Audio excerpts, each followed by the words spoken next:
It was a Tuesday morning when the tide pulled back and revealed what no one was supposed to find. A battered canoe washed ashore on England's northeast coast, its surface scarred by the sea, fragments of a paddle caught in the sand. The Coast Guard believed they were looking at the remains of a tragic accident. A local man, a husband, a father, had gone missing at sea. The photograph became the crack in the glass. Reporters got hold of it. The media swarmed Anne's house. The headline spread across the world. Canoe Man, alive.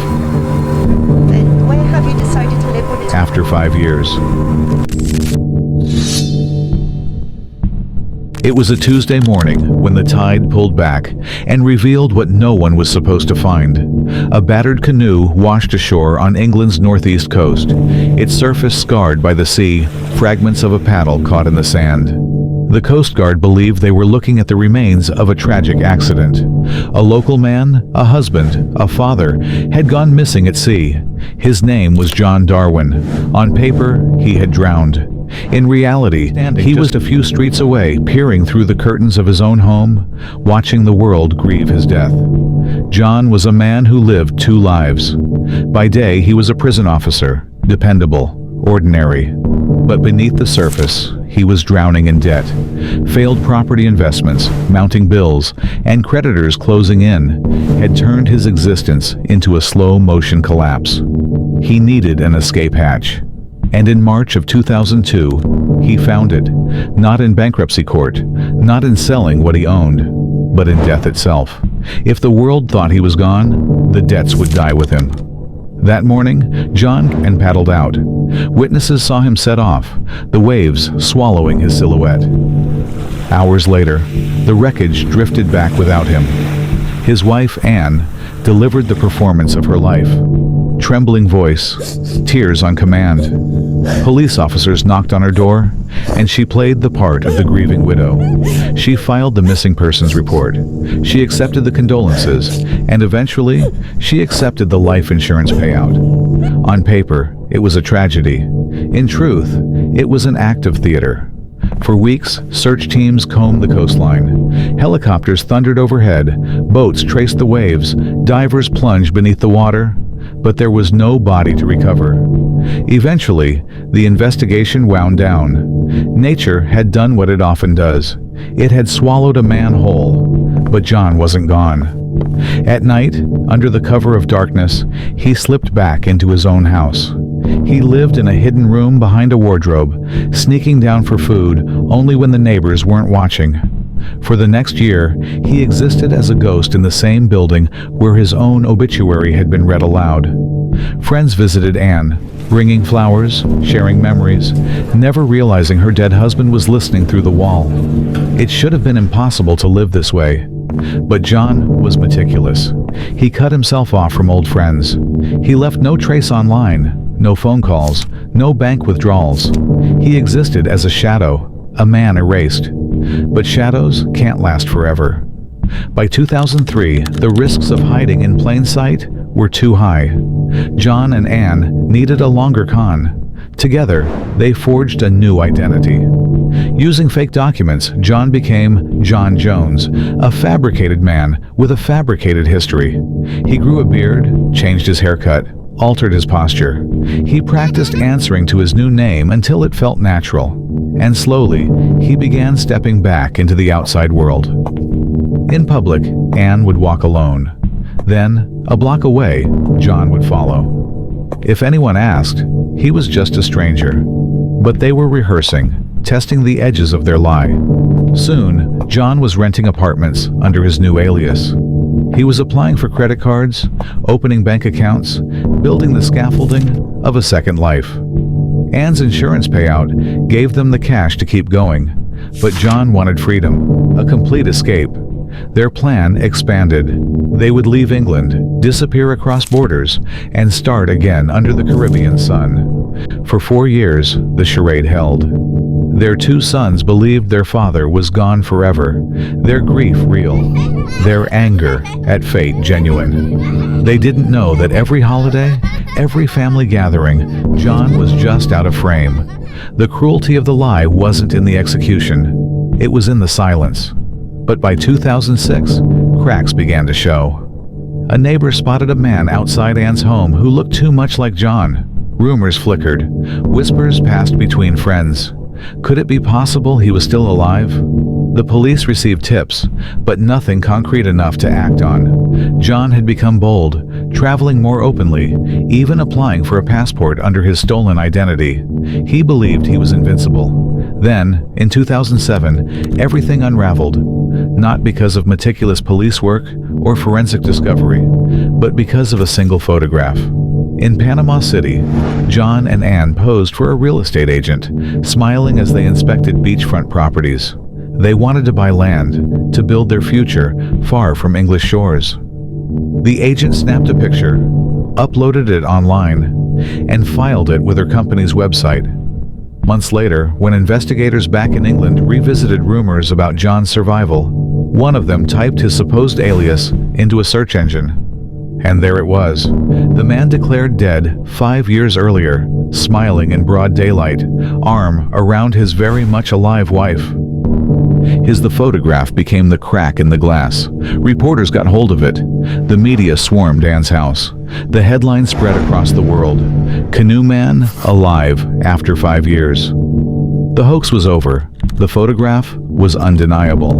There was no grainy blur, no shadow to excuse away. It was crisp, bright, and damning. John Darwin, the man who had supposedly vanished into the sea, was alive and smiling in Panama. The press descended like vultures. Reporters shouted questions through Anne's windows. Camera flashes pierced the night. Neighbors crowded the sidewalks just to glimpse the woman who had fooled them all. For the first time in years, John was no longer invisible. He was the most recognizable man in England. As the headlines spread, John panicked. For 5 years, he had lived with the tension of a lie, but the photograph shattered his illusion of control.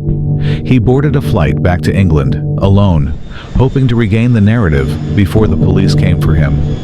On December 1st, 2007, he walked into a London police station and delivered the performance of his life. Calmly, almost casually, he told officers, "I think I might be a missing person." He claimed he had lost his memory, that he had been wandering for years, unsure of who he was, only now beginning to recall fragments of his past. It was the ultimate gamble. If they believed him, he could slip back into his old identity, debts forgiven, crimes buried under sympathy. But investigators weren't buying it. The photograph from Panama was already circulating, and the public smelled blood. John's claim of amnesia was met with skepticism and outright laughter. The newspapers dubbed him Canoe Man, a nickname that would stick to him forever. Behind the scenes, detectives began piecing together the full extent of the deception. Bank records, forged documents, secret communications between John and Anne. A paper trail of fraud stretching back to 2002. The cruelest detail of all came not from investigators, but from John's own sons. For years, Anthony and Mark had believed their father was gone, buried at sea. They had carried grief, resentment, and the heavy burden of moving on. Now, suddenly, the truth was exposed. Their father had been alive, hiding in silence, complicit in letting them suffer for half a decade. When police interviewed them, their heartbreak turned into rage. Both sons publicly condemned their parents, calling the betrayal unforgivable. It wasn't just a crime against the state. It was a crime against family. In early 2008, Anne was arrested. Unlike John, who relished the spotlight, she was visibly crushed under the weight of exposure. Investigators uncovered her role in the fraud, filing false insurance claims, wiring money, signing off on documents that fueled their double life. To the public, she had been the grieving widow. In reality, she was the architect of the cover story. The prosecution framed her as the more cunning of the two, the one who knew how to keep the lie alive. By the time the case reached court, the spectacle was unlike anything Britain had seen in years. Journalists packed the benches, sketches of the couple appeared on every front page, and the narrative unfolded like a soap opera. The Crown laid out its evidence with precision. The staged disappearance, The false death certificate, the secret hiding places, the forged passport, the money trail that stretched from Hartlepool to Panama. But the most dramatic moment came when Anne, once loyal to the lie, turned on her husband. On the stand, she described John as manipulative, controlling, and domineering. She claimed she had been pressured into compliance, a woman trapped in a conspiracy she never truly wanted. For the jury, it was a bitter spectacle. Husband and wife pointing fingers, each trying to sink the other to stay afloat. The courtroom became a stage, but this time, neither of them was convincing enough to escape judgment. The verdict was swift. Both John and Ann Darwin were found guilty of fraud, deception, and money laundering. The judge's words cut like a blade. This was a fraud designed to exploit the grief of your sons and the trust of the public. It was cynical, cruel, and calculated. John was sentenced to more than 6 years in prison. Anne received a similar term. The once ordinary couple, who had dreamed of a fresh start under Caribbean skies, now faced the cold reality of prison walls. Outside the courthouse, their sons stood silently, refusing to embrace the parents who had destroyed their trust. When reporters asked if they would forgive them, Mark's answer was sharp: "Not now. Maybe not ever." The family was shattered beyond repair. Behind bars, John remained unrepentant. He laughed during interviews, smirked at the nickname Canoe Man, and seemed almost proud of the audacity of his scheme. To him, the entire saga was proof of his cleverness, even if it had ended in chains. Anne, by contrast, wilted in confinement.